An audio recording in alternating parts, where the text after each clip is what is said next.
The true measure of the department is not the absence of crime, but the presence of justice. Well, thanks, Jack. You know, when I say that, this is what I mean, is that we work really hard, and the department has been laser focused on reducing crime in the city, and you've done a great job. And when I say you, I mean the men and women of the Los Angeles Police Department. Literally, in the past 10 years, we have cut crime in half in the city of Los Angeles, and that's an incredible accomplishment. But I want to make sure that we recognize that that's not all we're here for. You know, you can reduce crime and make people feel that there is no justice. And when I say that, what I mean is people have to believe in their police department. And make no mistake, we are this city's police department. They own us. They are responsible for us, and we are responsible to them. And they, when I say they, I mean the people of Los Angeles, have to feel that this department is fair in what it does. Now, fair doesn't mean lenient. Fair doesn't mean we don't do our job. What fair means is that people can expect reasonable actions from Los Angeles police officers and can expect an explanation when enforcement action is taken, and can expect some humanity. And you know, that's what I mean by justice. The actions of the men and women of the Los Angeles Police Department to the Ferguson protest was exactly what I'm talking about. You know, we did the right thing. You know, we allowed protests when they were peaceful. We gave folks plenty of notice. We gave them as much leeway as they would accept until they endangered the city. And when that happens, we took enforcement action. But we took enforcement action in a reasonable way.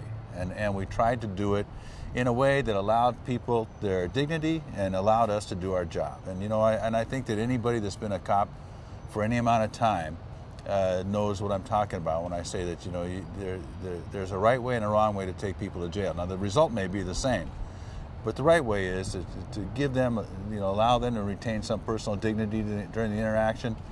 And then, even though you've taken an enforcement action, you've converted somebody to believe that you're fair. It's a rather proud moment, isn't it, sir? I mean, look what the department has done. We've really led the way in not only how we handle these incidents, but the way that we're handling the communication and with the community itself. Well, you know, I think I am very proud of the police department, but I remind everybody that this isn't near over, and we will have many more challenges related to this and other events as they occur, and we have to meet those challenges. You know, and every day, every contact that you make out in the field, every time you take an enforcement action, or even just as simple as somebody asking for directions, you build public confidence in the police department. And we need that public confidence, because as things happen, we will take money from that bank. And you know, there is no way that you can police a city as big as this, with as many issues that occur in this city, and not have conflict. The difference is, how do you address that conflict, and how have you built a base of support to get you through it? We've got tremendous change going. 2015, we've got not only the reorg, but there's some very influential people that are retiring.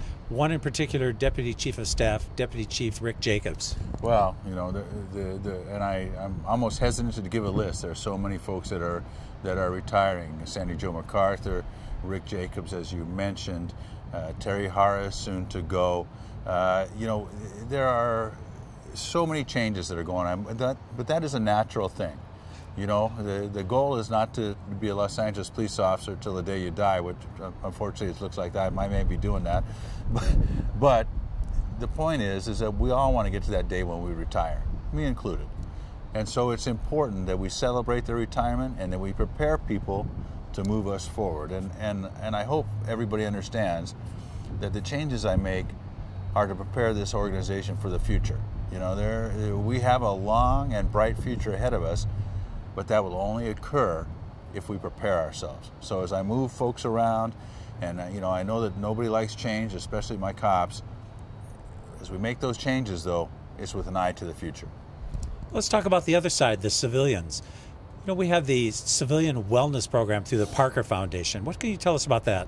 You know, it's a great way to support our civilian brothers and sisters, you know, and I think that it's important to recognize this is one family, this is one organization. Everybody in it supports the activities of those that work the streets. So it's important to remember that our civilians are exactly that. They are an integral piece. They are the life's blood of this organization. And through the Parker Foundation, we're able to recognize that and to allow some support for those that are in time of need in a time when it is most appreciated. So I'm glad we can do that. And Captain Young of the CTD has she's become a producer, and now they're putting on Obey the Rules of the Road. Well, we've done a couple of videos. Hopefully most of you have seen them. Talk about using seat belts, talk about distracted driving, trying to make the public more aware. You know, we'll lose almost 200 people to traffic fatalities this year, and many of them pedestrians and some of them bicyclists. And so a lot of awareness can help prevent that, and that's what we're trying to do. Thank you, sir. Thank you, Jack. Sir, we can have you do your little... I hope all of you have a great and a safe new year. I absolutely am thrilled to lead this organization.